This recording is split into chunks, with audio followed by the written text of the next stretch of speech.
नमस्कार विद्यार्थी मित्रांनो, Guru Gobind Singh public school and junior कॉलेजमधील इयत्ता 8वीच्या वर्गात तुम्हा सर्वांचे स्वागत आहे. गेल्या वेळेस आपण स्थूल वाचन पाठातील शब्दकोश भाग 1 अभ्यासला. आज आपण अभ्यासणार आहोत शब्दकोशाचा भाग 2. मी आहे तुमचे मराठी विषय शिक्षिका मोहिनी बिरारी.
चला तर बघूया आजच्या घटकाचे उद्दिष्टे.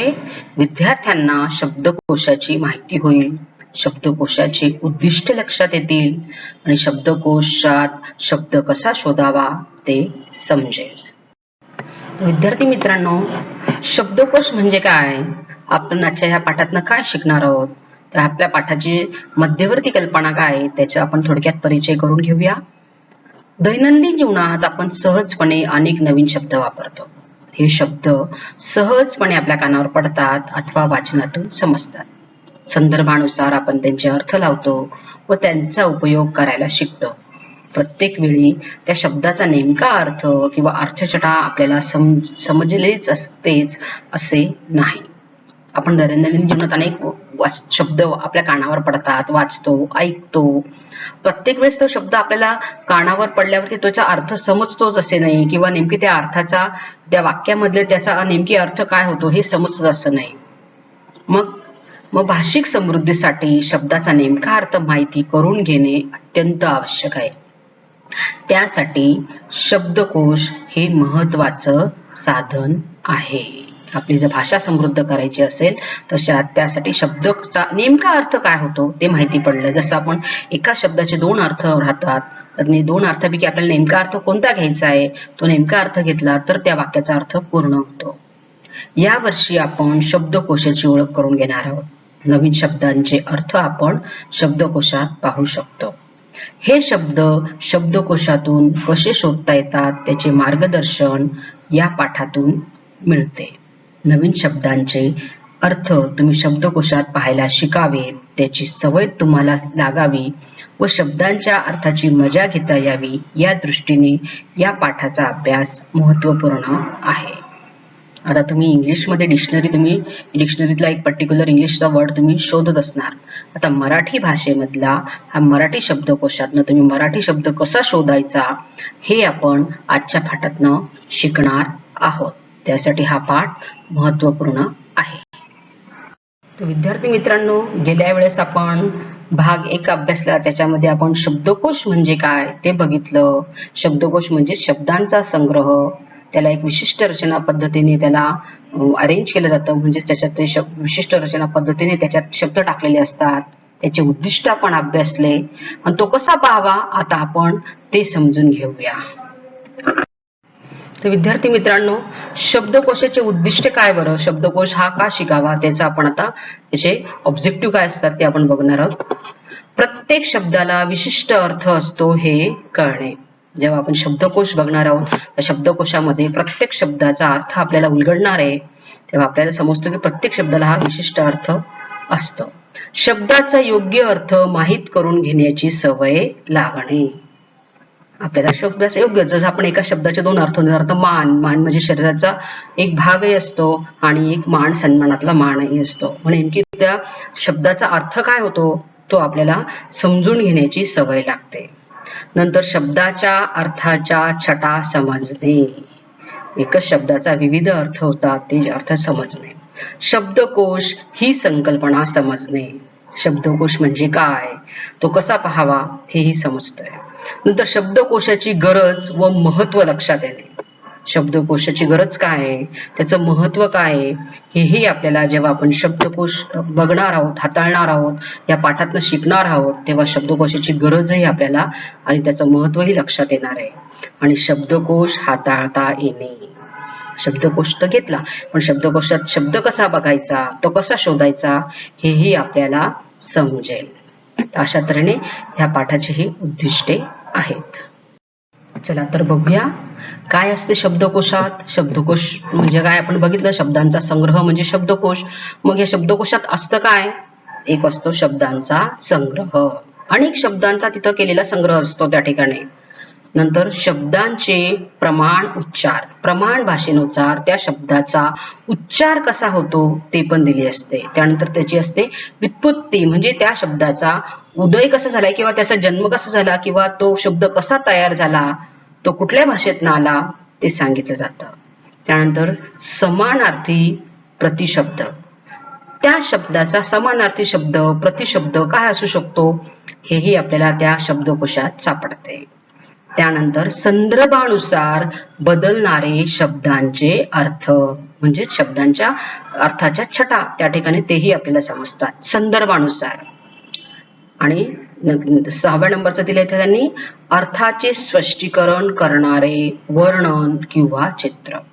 आता नेमकी त्याचा अर्थ काय, काठ मग कसला काठ, मग तो साडीचा काठ आहे का नदीचा काठ आहे, समुद्राचा काठ आहे, एखाद्या भांड्याचा काठ आहे, मग त्याचं ते स्पष्टीकरण करणारं तिथं वर्णन पण आहे आणि चित्र पण तिथं दिलेलं असतं त्या शब्दकोशामध्ये.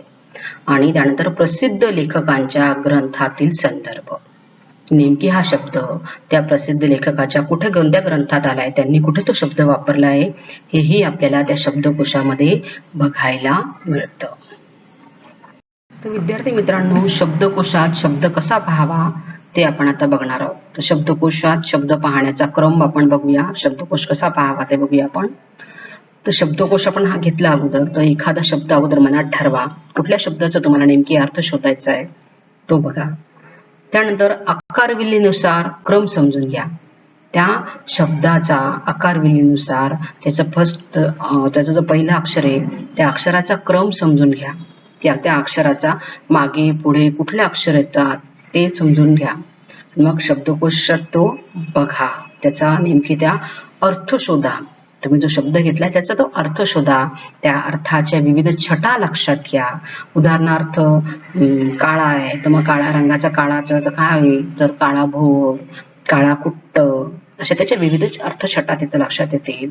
नंतर एका शब्दाचे विविध अर्थ पण त्या ठिकाणी असतील ते समजून घ्या.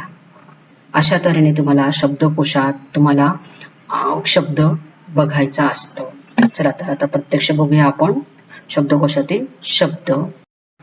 शब्दकोशात एखादा शब्द शोधताना आकारविल्ले म्हणजेच अ या अक्षरापासून लावलेला क्रम महत्वाचा असतो. आपण भा नेमाडे यांच्या नव्या युगाचे गाणे या कवितेतील एका ओळीचे उदाहरण पाहूया. शब्दकोशात जेव्हा तुम्हाला शब्द शोधायचा आहे तेव्हा आकारविल्ले म्हणजेच अल्फाबेटिकल ऑर्डर नुसार अ म्हणजेच इंग्लिश मधला ए किंवा मराठी मधला अ या अक्षरापासून लावलेला क्रम आपण लक्षात घेणं महत्वाचं आहे. आपण आता एक उदाहरणच इथं बघूया.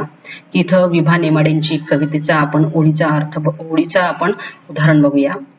अनुरेणू तुनी शब्द प्रगटती, चला चला पुढती, विज्ञानाचा प्रकाश आला, घडे दिव्य क्रांती. आता समजा आपल्याला अनुरेणूतुनी, प्रगटती, विज्ञान, प्रकाश, दिव्य आणि क्रांती असे 6 शब्द शोधायचे आहेत. समजलं का विद्यार्थी मित्रांनो? आपण ही एक ओळ घेतलीये, एक कवितेची ओळ. त्या कवितेच्या ओळीतील आपल्याला ह्या अनुरेणूतुनी ह्या शब्दाचा अर्थ समजून घ्यायचा आहे. प्रगटती, विज्ञान, प्रकाश, दिव्य आणि क्रांती यांचा आपल्याला अर्थ शोधायचा आहे. हे 6 शब्दांचा अर्थ. मग आपण तो कसा शोधणार बरं? बघा मग काय करायचं. तर पहिली महत्वाची गोष्ट म्हणजे शब्दांना लागलेले प्रत्यय वगळून, सामान्य रूप वगळून मूळचा शब्द शोधायचा असतो. म्हणजे आपल्याला मूळ शब्द काय आहे तो बघायचा. आता अनुरेणू तुनी, तर तुनी इथून हा शब्द काढून टाकायचा आणि प्रत्यय तो काढून टाकायचा आणि मूळ शब्द शोधायचा. म्हणजे काय मूळ शब्द इथं? अनुरेणू. मग तो बघूया आता. दुसरी महत्वाची गोष्ट म्हणजे क्रियापदाचा मूळ धातू शोधायचा असतो. म्हणजेच प्रगटती या शब्दाचा मूळ काय? प्रकट. प्रकट हा मूळ धातू असलेला तो असला आहे, आपल्याला तो शोधायचा आहे. मूळ धातू म्हणजे तो मूळ शब्द आपल्याला तो शोधायचा आहे. मग आपण बघा आता असं प्रत्यय आणि तो जो प्रत्यय लावला आहे किंवा मग क्रियापदाचं जे मूळ क्रियापदाचं रूप आपण घ्यायचं इथं. अनुरेणू, प्रकट, विज्ञान, प्रकाश, दिव्य, क्रांती या 6 शब्दांचा आता आपण क्रम लावू. आपल्या वर्णमालेनुसार यांची पहिली अक्षरे कुठल्या क्रमात येतात ते पाहू. म्हणजे आपण हे 6 शब्द घेतले, यांचा अगोदर आपण अल्फाबेटिक ऑर्डर मध्ये यांना अगोदर आपण लावू आणि मग आपण पुढचे शब्द शोधायला घेऊया, त्यांचे अर्थ शोधूया. आता अर्थातच स्वरापासून सुरू होणाऱ्या शब्दांचा क्रम आधी लागेल. म्हणजेच अनुरेणू हा शब्द आधी येईल, त्याचा पहिला क्रमांक. यानंतर उरलेल्या 5 पैकी कुठलं अक्षर आधी येईल बरं? इथे का लक्षात काही? यात साहजिकच स्वरानंतर पहिले अक्षर म्हणजे पहिले व्यंजन क, म्हणजेच दुसऱ्या क्रमांकाला येईल क्रांती हा शब्द. नंतर क्रम येईल दिव्य मधील द चा, मग येतील प्रकट आणि प्रकाश हे शब्द. आता मला सांगा, प्रकट आणि प्रकाश याच्यामध्ये पण कसं बरं हे केलं? प्रच येतो दोघीकडे. तर बघा इथं प्रकट आणि इकडं कला काना दिलाय म्हणून तो नंतर गेलाय, प्रकाश हा नंतर गेलाय. आणि सर्वात शेवटी येईल विज्ञान. आता प्रकट आणि प्रकाश यात प्र नंतर कुठली अक्षरे येतात? तर क आणि का. आता तुम्ही सांगा, क आणि का यापैकी कोणाचा क्रम आधी येईल? अर्थात क चा, म्हणून प्रकट आधी येईल आणि प्रकाश शब्द हा नंतर.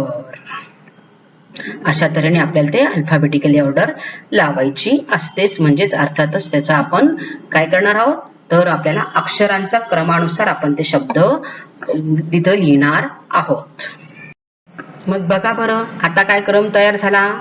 अनुरेणू, क्रांती, दिव्य, प्रकट, प्रकाश, विज्ञान. आहे ना सोपे? आपण अल्फाबेटिकली ऑर्डर त्यांना लावून घेतली.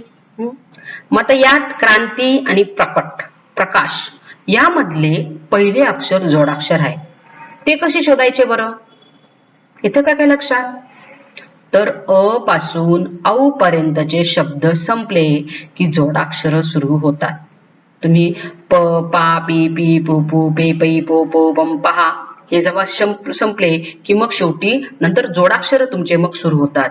म्हणजेच क पासून क पर्यंतचे शब्द संपले की जोडाक्षरे सुरू होतील. यात क अधिक क्र शोधायचा, मग क्रा शोधायचा, त्यावर अनुस्वार असलेले शब्द शोधायचे, तेव्हा आपल्याला क्रांती हा शब्द सापडेल.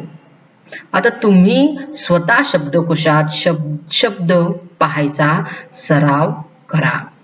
तर मुलांनो, आपल्याला जे जोडाक्षरांचे शब्द आहेत ते आपण त्या त्या आपण जे अक्षर आहे त्या अक्षराची जेव्हा आपण बाराखडी घेणार आहोत तर त्या अक्षरापासून प पासून पौ पर्यंत स पासून सौ पर्यंतची ही जेव्हा बाराखडी संपेल त्यानंतर मग ते आपल्याला जोडाक्षरांची बाराखडी सुरू होईल, जोडाक्षर सुरू होतील, म्हणजेच क अधिक र क्र, प अधिक र प्र त्यांची होईल आणि मग तिथून आपल्याला ते शब्दकोशात शब्द सापडतील. आता इथे स्पेशल टिप दिली आहे त्यांनी, क्ष आणि ज्ञ यांचा क्रम आकार विल्हे लावताना ळ या शेवटच्या व्यंजनानंतर येतो. बघा, अक्षर आकार विल्हे लावताना अल्फाबेटिकल ऑर्डर मध्ये क्ष आणि ज्ञ ळ या शेवटच्या अक्षरानंतर येतो, व्यंजनानंतर येतो. शब्दकोश पाहण्याची हाताळण्याची सवय लागली की शब्दांचे अर्थ व मोल तुम्हाला कळेल. एकदा तुम्हाला शब्दकोशाच्या शब्दाचा अर्थ पाहता आला, ते तुम्हाला सवय लागली की शब्दांचे विविध अर्थ तुम्हाला समजायला लागतील, त्यांचं नेमकी त्या शब्दाचं वेटेज काय, त्यांचं मिनिंग काय आहे हे तुम्हाला कळायला लागेल आणि आपोआपच तुम्हाला भाषेची गोडी लागेल आणि योग्य जागी योग्य ठिकाणी तो शब्दाचा तुम्ही वापर करू शकाल. समर्पक शब्द मांडणीच्या प्रवासात शब्दकोश हे अत्यंत महत्त्वाचे साधन आहे. या साधनाचे महत्त्व जाणा. तुम्ही आता उच्च प्राथमिक गटात आहात, जे इयत्ता 8वीत आहात, उच्च प्राथमिक गटात आहात. भाषिक समृद्धीच्या वाटचालीत शब्दकोशाचे महत्त्व जाणावे यासाठी या पाठाचा अभ्यास करणे योग्य ठरेल. भाषिक समृद्धी, आपली जर भाषा आपल्याला चांगली समृद्ध करायची आहे, त्या भाषेवरती आपल्याला कमांड घ्यायची आहे, त्या लँग्वेजवरती पर्टिक्युलर लँग्वेजवर कमांड घ्यायची आहे आपल्याला, तर त्यासाठी शब्दकोशाचा अभ्यास हा महत्त्वाचा आहे. आता इयत्ता 8वीला तुम्हाला हा शब्दकोश आहे, इयत्ता 9वीला तुम्हाला याच्यावरच आधारित तुम्हाला विश्वकोश आहे आणि 10वीला व्युत्पत्तीकोश आहे. अशा तऱ्हेने तुम्हाला याचा अभ्यास करायचा आहे. तर अशा तऱ्हेने विद्यार्थी मित्रांनो, आपण हा पाठ आज शब्दकोश अभ्यासला आहे. तुम्ही याचा अभ्यास करा, शब्दकोश बघा, मराठी शब्दकोश आणा आणि त्याच्यातनं विविध शब्दांचे अर्थ शोधा, त्यांच्या छटा शोधा, जेणेकरून तुम्हाला भाषा तुमची समृद्ध होईल आणि त्याचे अर्थ तुम्हाला समजतील जास्तीचे. तर अशा तऱ्हेने तुम्ही आता म्हणजे हा अभ्यास तर आपण पाठ अभ्यासलाच आहे, अशाही तुम्हाला त्या शब्दकोशामध्ये शब्द पाहता येईल. तर बघूया आजच्या पाठावरील स्वाध्याय. पाठाचे वाचन करा, शब्दकोशाचे उद्दिष्ट लिहा, शब्दकोशात काय असते ते लिहा, शब्दकोशात नवीन शब्द कसा शोधाल त्याचा क्रम लिहा आणि पाठावरील स्वाध्याय पूर्ण करा. पूर्ण लिहा, तुमच्या वहीमध्ये तो लिहायचा आहे. धन्यवाद.